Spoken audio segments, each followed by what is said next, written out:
In Lesson 4, we talked about male and female understandings. When you watch spirit science, you have two choices in how you understand it. You can come from the left brain, take notes, and carefully see the logic in each step. Or you can come from the right brain, just let go and don't think, feel. Watch it like a movie, expanded, not contracted. Either way it will work. My advice is to try and see both angles if possible. It is through balance that spiritual health returns. Whichever way you take it in, the fact that you are watching is what matters, and what you receive is what you were meant to receive. Today's lesson will be separated into 3 parts. First, we're going to talk about existence of extraterrestrial life. Then we're going to take a look at human life before recorded history, and finally end with why things are happening on Earth today. Part 1. The Dogon tribe, Sirius B, and dolphins. There is an African tribe near Timbuktu called the Dogons, who hold information that would be absolutely impossible to know according to today's standards. See, the Dogons have a cave on their land that stretches back into a mountain, and in this cave are drawings over 700 years old. Now, the brightest star in the sky to us is called Sirius, now called Sirius A.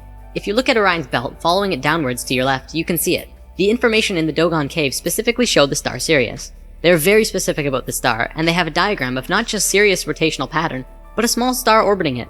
They say it's very, very old and very small, and made out of the heaviest matter in the universe. They also say that it takes close to 50 years for this small star to rotate Sirius. Astronomers were able to validate the existence of the secondary star, now called Sirius B, in 1862, and only about 30 years ago could they validate the rest of this information.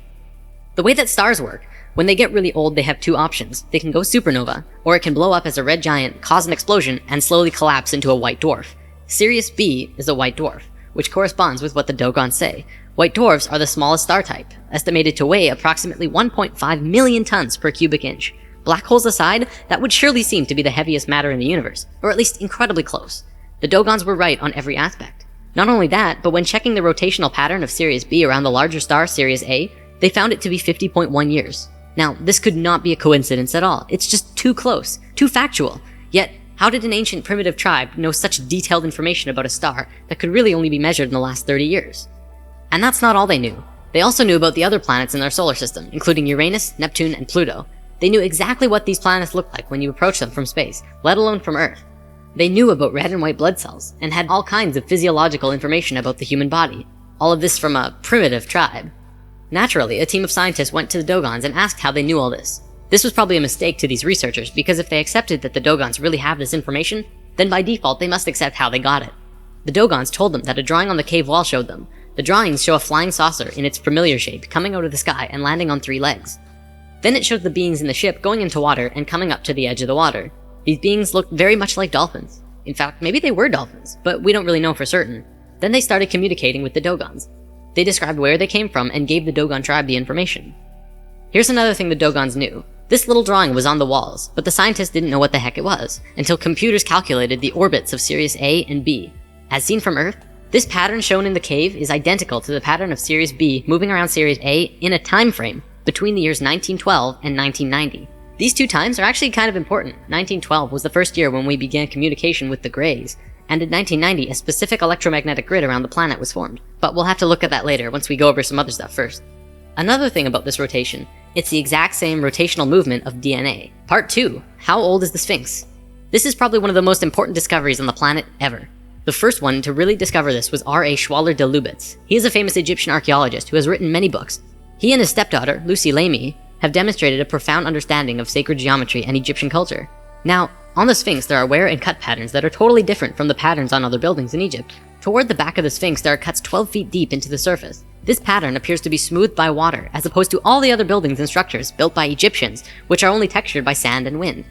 The last time that there was water in the Egypt area was over 12,000 years ago, at the end of the last ice age. Scientists have determined that after the ice age, the Sphinx took a heavy beating, after which it was encased in sand for about 8,000 years. The face, however, was above the sand and continued to be weathered. The Egyptians didn't build the Sphinx, they merely restored it. Of course, Egyptologists have been slow to adapt to this new, incredible discovery, but I think we know why.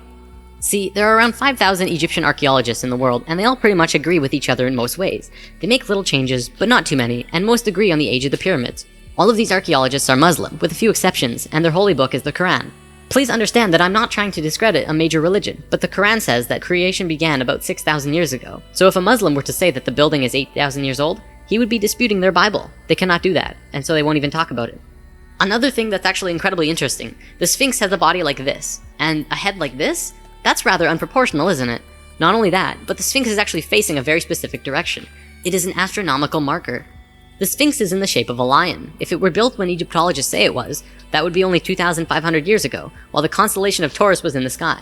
The only logical time for the Sphinx to be built when it was when the constellation Leo was in the sky, during the 11th millennia BC.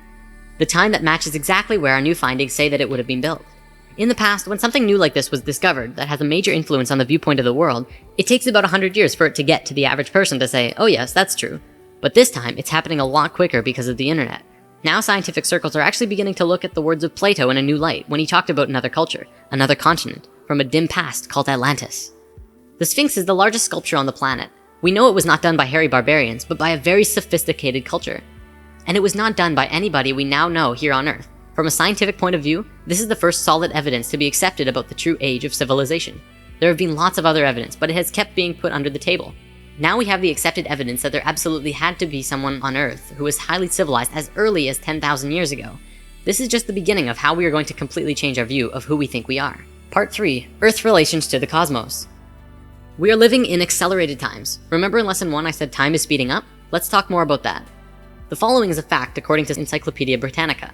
From the time of our oldest known civilization, the ancient Sumerians, around 3800 BC, continuing for almost 6,000 years up to about 1900, a certain number of information was collected. Let's say for simplicity's sake, that in that time we learned one bag of facts. 50 years later, from 1900 to 1950, our knowledge doubled. That means it took 6,000 years to get a bag of facts, and in 50 years, we got another one. Amazing! But then in the next 20 years, we doubled it again. And then in 10 years, we doubled that. And now we're getting bags of facts every month, maybe within days, I don't even know. The fact is, things are speeding up monumentally. We're living within a knowledge avalanche. Life on this planet is accelerating faster and faster, obviously culminating in something new and something different. Perhaps just out of the reach of our normal imagination. What does this mean for the world? Why is it happening? Better yet, why is it happening now? Why didn't it happen 1,000 years ago? Or why didn't it wait to happen 100 or 1,000 or 10,000 years from now? It's really important to understand the answer to this question, because if you don't know why this is happening now, then you'll probably not understand what's happening to you in your life, or be prepared for the coming changes.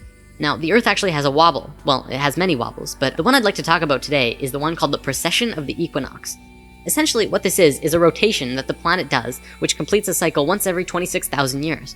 It looks like this and slowly turns on its axis and points to different locations. Science looks at this and says, well, so what? It's just a wobble.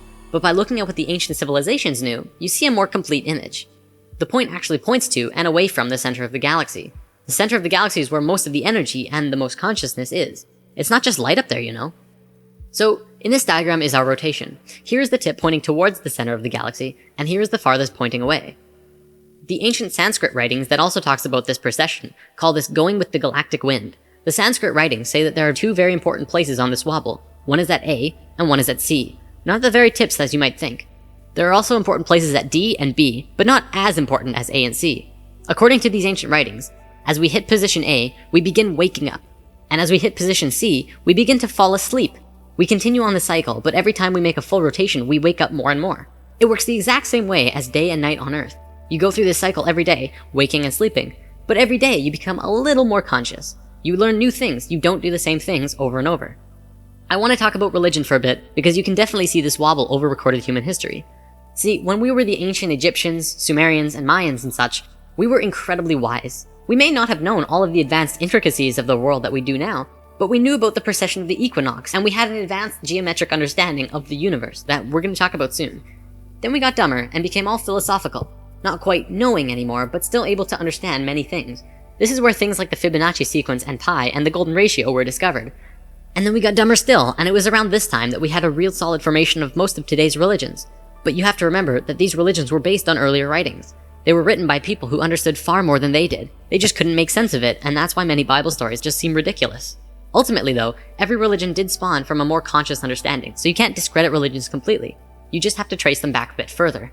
You'll also see looking back that we went from a more female-oriented understanding to an incredibly male way of looking at things, very strict and orderly. Not much room for creative thought, it has to be 100% logic-oriented. Back to precession. The Tibetans and Hindus also had these time periods called yugas, which were simply ages. Each yuga had a descending and ascending phase.